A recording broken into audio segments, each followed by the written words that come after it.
Fala pessoal, nós estamos na área, os Abreu chegando para desvendar o código HRBP. E esse canal ele foi construído justamente para te ajudar a pensar de forma estratégica, sair do operacional, acabar com o RH Festinha. Se você curte o RH Festinha, definitivamente esse canal não é para você.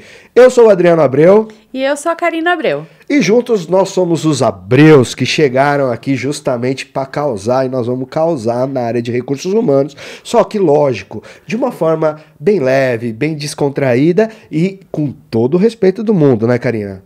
Exatamente. Um beijo para a Lu, que nos deu esse nome de Abreus. E vamos tocar hoje, que a gente tem bastante coisa bacana para conversar.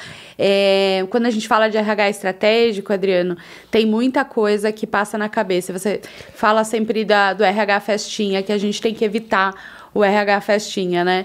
E é isso que acho que a gente vai explicar. O que é esse RH festinha e o que não é, por que esse RH não é o RH que a gente quer falar e que a gente quer ensinar as pessoas. Legal. E tem uma coisa, já partindo para o nosso conteúdo de hoje, que é o RH estratégico na prática, se tem uma coisa que a gente precisa calibrar primeiro, né?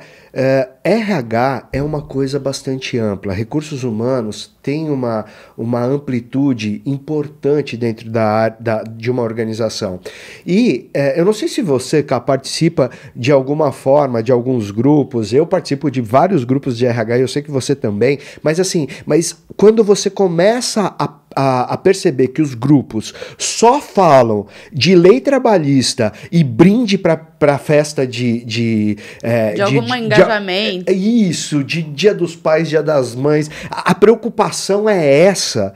Isso me deixa assim, ó, me arrepia, me deixa furioso, enlouquecido. Eu fico pé da vida. Né? A gente precisa falar de verdade de recursos humanos de uma forma diferente, de forma estratégica, porque eu vou contextualizar isso e já vou passar a bola para você. É o seguinte, eu mais ou menos há uns 20 anos eu participo do CONAR, o Congresso Nacional de Recursos Humanos, e eu sei que você também. E desde que eu comecei a participar no CONAR, eu escuto que o RH precisa ser estratégico. É verdade. E até hoje, esse tipo de papo continua acontecendo nas áreas, no Congresso, né? No Congresso de uma forma geral, mas a gente escuta isso como se isso fosse a maior novidade do mundo. Eu não sei o que te parece isso. A gente não passa de ano, né? É engraçado. É engraçado. O tempo vai passando e a gente tá falando sempre pro RH das mesmas coisas, ou seja, a gente não está evoluindo, né? O mundo está evoluindo, a tecnologia avançando e a gente ainda discutindo por que o RH precisa ser estratégico. E uma das coisas que me incomodam muito, assim, que eu vejo eu falo sempre isso, né? A dificuldade que os líderes têm de desenvolver seu próprio time, de fazer eles entenderem o porquê das coisas. A gente sabe o que tem que fazer, a gente sabe como é que vai fazer, mas a gente não entende o porquê, os impactos. E para mim a estratégia ela está muito ligada nos impactos que a gente vai gerar para toda a organização. Então, às vezes, numa simples conversa que eu tenho com um time, dos times que eu já liderei, eu pergunto para eles, mas por que a gente vai fazer isso? O que a gente quer com isso? Né? Não sei se você já se perguntou, né? Por que as pessoas têm tanta dificuldade de se aprofundar em algo ao invés de só executar? E é isso que a gente vai falar hoje, porque é muito diferente um olhar de um RH que pensa e de um RH que executa. Então, um HRBP, ele precisa ter a mentalidade de pensamento estratégico, de crescimento. Crítico, né? Se questionar. Eu venho sentindo essa dificuldade nos times que eu inicio a liderança. Depois não, depois a gente flui. É por isso que a gente está aqui hoje, né? Para a gente poder ensinar as pessoas, assim como a gente já ensinou na prática para as nossas equipes. Então, vem com a gente ter esse olhar, né? E se questionar também, se você já parou para pensar nisso. Legal.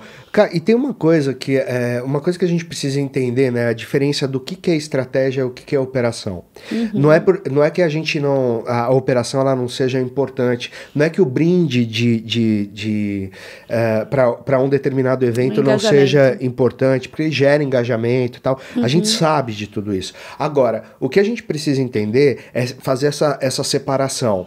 Né? E acho que um dos pontos mais importantes quando nós estamos iniciando um trabalho numa organização para tornar o RH estratégico de verdade e para a gente contextualizar o que é um RH estratégico, é aquele RH que tem um papel fundamental na mesa de discussão, que quando a organização está querendo abrir uma nova planta ou iniciar um novo projeto, o RH está discutindo qual o impacto de gente que vai ter nesse novo projeto, né? Então a gente precisa entender que a estratégia está nisso. A operação, ela precisa funcionar. A operação é ter o arroz com feijão.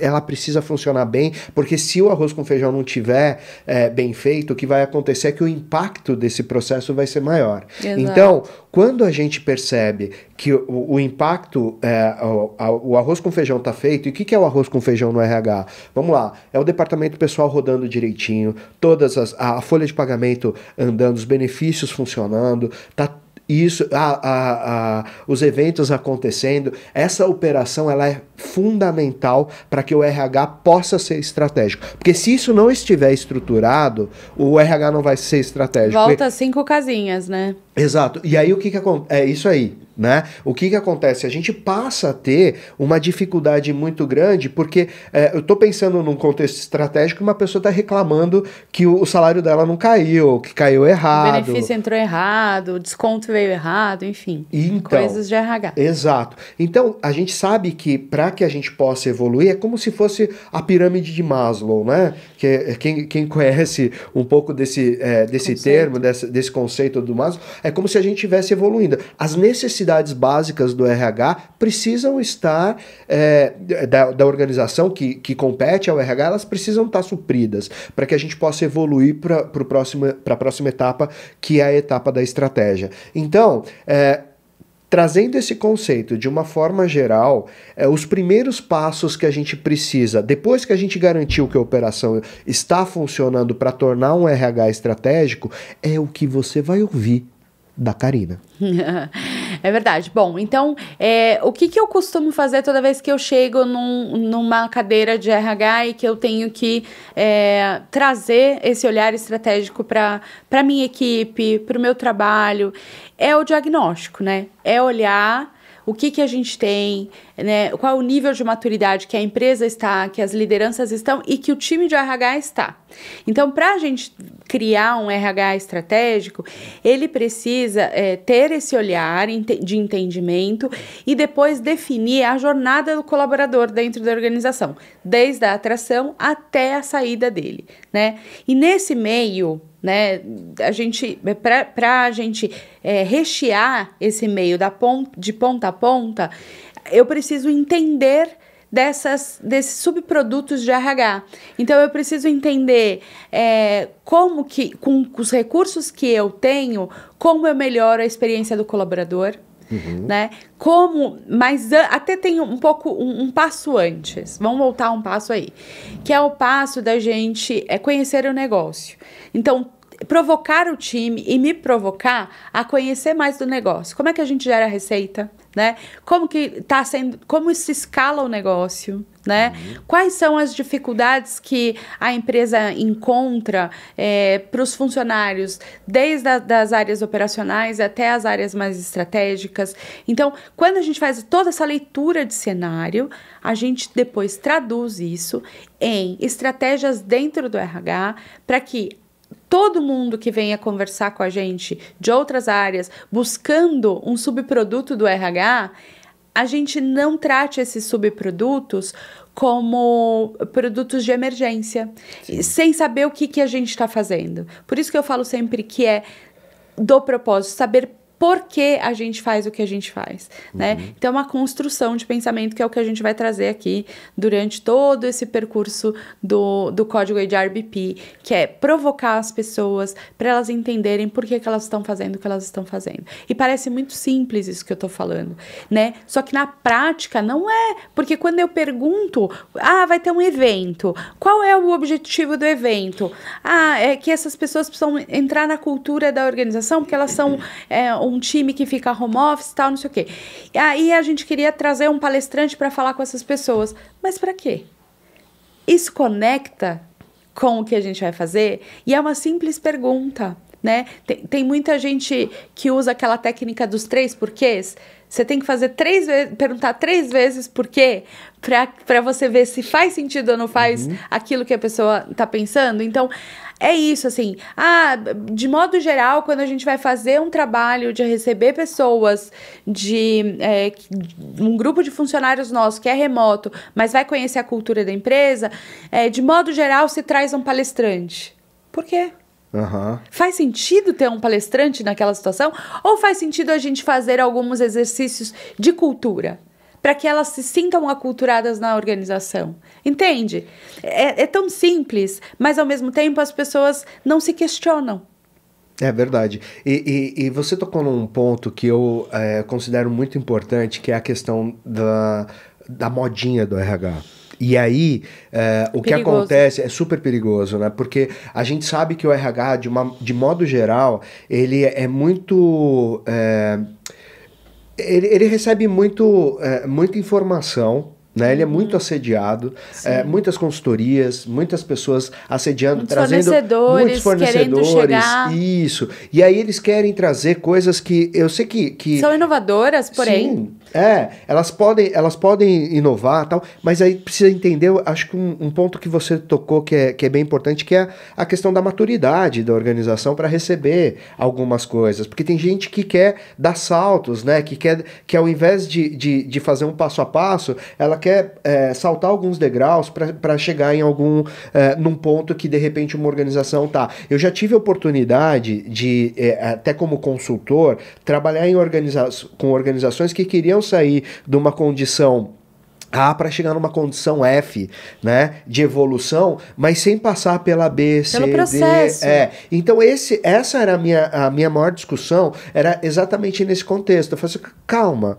né, vamos mapear primeiro onde que a gente está e quais são os passos essenciais. Eu estou garantindo que a minha operação está funcionando, né, de forma efetiva, ela está acontecendo. Eu tenho falhas aí na base da pirâmide. Se eu tiver falhas na base da pirâmide, eu não vou conseguir ser estratégico, né? Eu quero montar um modelo de remuneração super legal, super diferente, mas a base não está acontecendo, eu não estou alinhado, eu não sei quanto... por exemplo, eu tenho dificuldade ainda de manter uma equidade salarial com o mercado, né? O mercado está muito acima ou está muito abaixo, enfim, eu não sei nem a base de cargos e salários se estão bem estruturados para que a gente possa avançar para a próxima etapa. Eu tô mapeando o que eu estou perdendo de gente, como eu estou perdendo gente, por que eu estou perdendo gente, para quem eu estou perdendo. Ou ainda, eu tô com problema de absenteísmo, eu tô com problema de turnover, eu tô com problemas básicos de recursos humanos e às vezes eu tô tão preocupado com outras coisas que eu tô vendo o pessoal falando sobre machine learning, eu tô vendo o pessoal falando sobre inteligência artificial no RH, mas eu não tô fazendo o básico. O básico bem feito. Exato. E é tão importante essa questão do básico bem feito, porque ele te impulsiona para você realmente trazer coisas e todas as vezes que eu converso com os meus times, assim, times que eu já liderei, eu sempre penso assim, a gente não precisa fazer este ano a gente arruma isso, no próximo ciclo a gente evolui, porque a gente cresce junto, a gente amadurece junto. Toda vez que eu vou desenvolver algo dentro da empresa, ele vai ficando melhor a cada ano que a gente executa aquilo, né? Então precisa criar tudo precisa ter conexão, que eu acho que é uma grande falha que a gente tem, são programas soltos, são coisas que não conectam. Quando um CEO vem te pedir para você fazer um estudo para ver se é possível a gente implementar algo novo, tal. Quando a gente vai reunir as informações para gerar esse estudo, a gente vê quanta informação a gente ainda não tem, quanta informação a gente ainda não sabe apurar, né, dos nossos, já dos recursos que nós temos, que seja a nossa base de dados do nosso sistema principal, onde tem lá o nome e função e salário de todos os colaboradores e todas aquelas informações soltas, né, sem gerar indicadores, sem mostrar pra gente, e aí a gente tem que fazer tudo muito correndo. E óbvio que não faz sentido, porque às vezes você pega números e você junta eles de uma forma que não reflete exatamente o turnover. Eu não consigo garantir que naquele período aquele turnover aconteceu por causa de um movimento das pessoas de ir para a empresa vizinha que abriu agora um centro logístico e aí vai levar... Eu não consigo garantir que foi por isso. Por quê? Porque eu não estou fazendo uma entrevista de desligamento. Por quê? Porque eu não estou... Ou às vezes estou fazendo, mas não estou direcionando essa pesquisa para que ela vire indicador de resultado, de decisão, né? Porque eu faço a entrevista de desligamento e eu deixo ela lá de canto. Eu não tenho uma organização da importância das perguntas que eu faço. Eu faço perguntas que não vão me servir para nada. Então, é muito delicado quando a gente fala sobre estratégia, porque tudo você volta e corrige. Então, eu já entrei em algumas empresas que eu via pesquisas de entrevista de desligamento sendo arquivadas em papel e nunca ninguém mensurava aquilo, ninguém analisava aquilo. Como é que pode? Então, assim, ela tá servindo para quê? De novo, eu tô fazendo sem saber o porquê eu estou fazendo e ainda tô evitando de trazer informações relevantes para o negócio, para a empresa, para o RH, porque as pessoas não entenderam por que elas fazem o que elas estão fazendo. Esse é um ponto fundamental. E dar clareza para as pessoas é um dos papéis mais estratégicos para se construir um RH estratégico. As pessoas saberem o que elas estão fazendo, por que elas fazem o que elas fazem, é super importante. Mas eu quero agora provocar, a gente trouxe aqui um pouco do caos do que é um RH que não é estratégico. Mas agora a gente precisa ajudar você a construir, pelo menos a ampliar a consciência do que é um RH estratégico e por que isso é importante para o HRBP. Né? E qual que é o papel? Depois a gente vai falar mais sobre o papel do HRBP e tal, mas o ponto fundamental aqui é a gente entender como a gente constrói um RH estratégico. Né? Então a primeira etapa, e aí nós vamos trabalhar aqui com algumas percepções, não necessariamente convergentes, porque eu e a Karina, a gente diverge de algumas ideias, de alguns formatos, e essa divergência, ela faz parte desse processo aqui que a gente está trazendo para vocês, porque a ideia é que a gente possa ampliar, inclusive, a tua forma de pensar com relação a isso, não necessariamente tendo...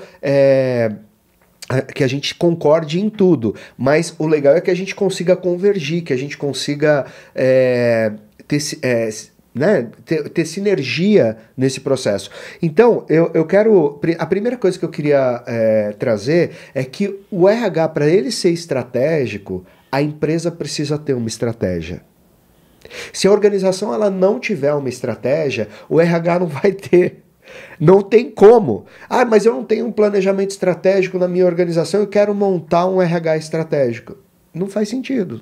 Entende? Porque um RH, para ele ser estratégico, ele precisa conhecer da estratégia do negócio. Então, o primeiro passo é conectar a estratégia do negócio à necessidade que o negócio tem com relação às pessoas. Porque à medida que eu sei para onde eu quero ir, como organização, e a partir disso eu consigo construir a minha estrutura de gente baseada nesse crescimento, eu consigo sim atrelar uma coisa a outra e começar a base do meu planejamento estratégico de RH. Sobre isso, eu acho interessante comentar que tudo, exatamente isso que você falou, a gente conhecer os drivers do CEO, os drivers dos diretores, né, do board, da alta liderança, eles vão criar, eles vão direcionar todas as áreas.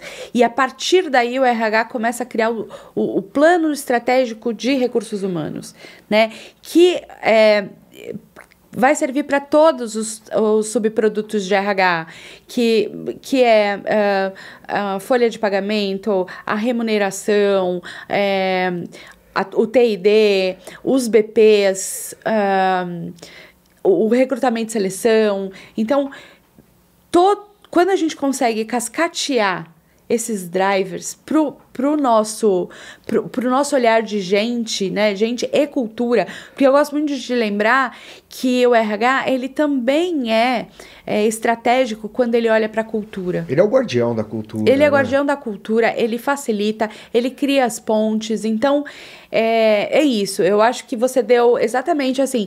Se alguém não sabe por onde construir um RH estratégico, primeiro conheça a estratégia da organização. Vai buscar os drivers desse CEO, desses diretores. Às vezes você não tem acesso ao CEO, que eu acho legal a gente colocar aqui. Porque pode acontece. Mas você tem os diretores, você tem cargos mais altos na organização e que você pode fazer pequenas entrevistas ali, fazendo perguntas-chave para entender aonde a gente está indo. Como é que a empresa está escalando? Como que ela gera receita, né? Entende qual é o plano para o próximo ano ou para os próximos 2, 3 anos, né? Normalmente a gente consegue buscar isso, né? Mesmo das empresas mais menorzinhas ou das empresas familiares ou de empresas também menos estruturadas, né? Dá pra gente buscar isso.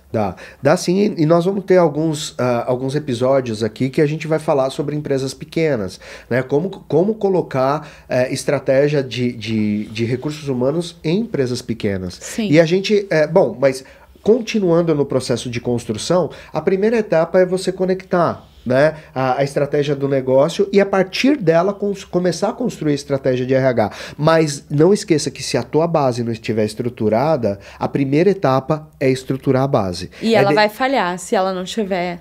Com certeza. A estratégia vai falhar. Vai falhar. Então, se a base não está estruturada, estruture a base, deixe os processos básicos. E quando eu falo básico, não significa que eles não são complexos. Não, né? são complexos. Né? A gente sabe. Eu acho extremamente estratégico uma área de folha de pagamento que ela não está parametrizada corretamente no sistema, ou não tem sistema, porque tem ainda pior, né? Ou que a gente ainda faz controle de ponto manual. Tudo isso, para mim, é muito estratégico, porque ele impacta em turnover, ele impacta em custo para a empresa, ele impacta em funcionário que está desmotivado, enfim. Então, só complementando a tua fala de que não significa que a área de departamento pessoal, administração de pessoal, por ser uma área mais técnica, não significa que ela não é estratégica. Lógico. Ela é muito. E ela dá gargalo no processo. Porque não adianta você ir lá falar com os líderes, desenvolver liderança, quando ele fala, mas você tá me entregando ponto em cima da hora, não dá tempo de eu... Entende? É muito delicado. Por isso que a primeira etapa é deixar a operação, a parte técnica redonda.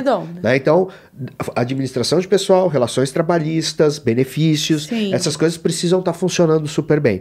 E a partir disso, a conexão da estratégia passa a ser algo importante para você começar a criar o quê? Você criar as suas estratégias de atração, as suas estratégias de desenvolvimento, entender o que a liderança precisa, porque a gente sempre sabe que desenvolvimento de liderança é um gap, né? E em todas as pesquisas que saem, sempre aparece como uma tendência da área de recursos humanos desenvolvimento de liderança. Nunca vai deixar de ser, porque a gente sabe que são poucas as empresas que trabalham o processo de preparação da liderança antes dela sentar na cadeira. E eu queria falar uma coisa sobre isso pra gente eu acho que um dia quando o RH entender que a liderança só não faz o que ela tem que fazer direito porque a gente não tá treinando liderança.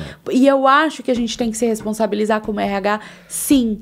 Por quê? Porque a gente sabe que pela correria do negócio, uma pessoa, ela é promovida para um cargo de liderança internamente às vezes, né? E ela vai sendo jogada ali para dar resultado, mas a gente não para ela para desenvolver o olhar de gestão de pessoas, né? Então, eu me responsabilizo sempre quando eu entro numa organização e eu acho que a gente mudaria sim esse cenário daqui a uns anos quando os RHs perceberem que a responsabilidade é deles em desenvolver esses líderes, né? E dar ferramenta, ser o facilitador, ser coaching, ser mentor. Então, eu acho que a gente não pode perder a esperança de que o RH vai aprender a desenvolver liderança e ele não vai mais aparecer nas pesquisas de clima como um indicador baixo que a organização tem. Legal. E nós estamos chegando perto do nosso final do primeiro episódio e aqui, antes da gente partir para o nosso encerramento, eu quero propor um pequeno passo para a gente começar a analisar o que falta para o RH se tornar estratégico. Então, assim, e a pergunta que eu quero até fazer para você, Ká, é assim, qual que seria, no teu ponto de vista como executiva de recursos humanos, a primeira etapa para entender, na realidade, para começar a desenvolver um RH estratégico? Eu acho que aumentar repertório de RH precisa fazer leitura, precisa participar de outros ambientes, né? Conhecer a diversidade que tem dentro do RH, fazer benches. Eu acho que eu vou falar uma palavra-chave que é a curiosidade. Aí sim. Eu acho que se você não tem interesse por estudar outras coisas, mas eu sou de remuneração, por que eu preciso estudar perfis comportamentais? Eu acho que porque vai chegar um momento que você vai precisar conectar essas coisas todas. Então, eu acho que o caminho, já que você está me falando do meu ponto de vista e até olhando para o meu cenário de carreira, como eu fui construindo, foi com base em curiosidade, foi Sim. querendo conhecer um pouco de tudo, me aprofundar nas coisas que eu sentia que tinham afinidades com as minhas principais habilidades e competências, né? Então, eu acho que parte da curiosidade para que você aprenda depois a conectar tudo que você estudou, que você leu, que você trocou com outras pessoas, que você observou. Legal. Né? Aí conectou, aí você vai ter condições de começar a criar um RH mais estratégico. Legal. E para a gente finalizar, eu quero também provocar aqui uma coisa que parece ser tão óbvio, mas o óbvio precisa ser dito. Né? Se você quer ter um RH estratégico, ou uma área de gente e gestão, ou uma área de desenvolvimento humano organizacional, uma área de gente e cultura, seja da forma que a tua organização denomina essa área, e de forma estratégica, a primeira coisa que, no meu ponto de vista, a Karina trouxe o dela, que é a curiosidade que eu acho sensacional, mas no meu ponto de vista, se você entender que dentro da tua área tem gente que não gosta de gente, essa pessoa não pode fazer parte do teu time. De verdade, um RH estratégico precisa ter gente que gosta de gente. Genuinamente. Exato, porque se não tiver gente que gosta de gente, não vai rolar. Tá no lugar errado, cara. Isso aí. Eu acho que esse é o ponto. E tá tudo bem. Tem gente que não gosta. E tá tudo certo.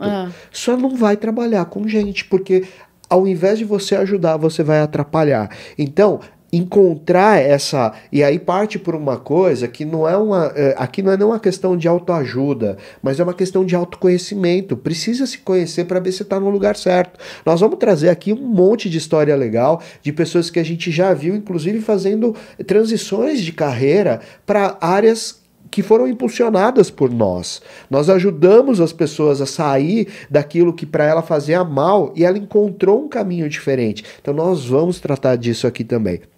Então, para a gente encerrar o nosso bate-papo desse nosso primeiro episódio, eu quero te pedir que, se você curtiu, muito o que nós tratamos aqui, compartilha esse bate-papo, ativa o sininho, se inscreve no canal, o canal é novo, precisa da tua ajuda, tá bom? Então vem com a gente, manda pergunta, aquilo que você quiser, a gente vai tratar aqui sem nenhum problema, sem firula, beleza? Então a gente te espera no próximo episódio, muito obrigado por ter ficado aqui até agora com a gente. Obrigada, pessoal, até mais, tchau, tchau.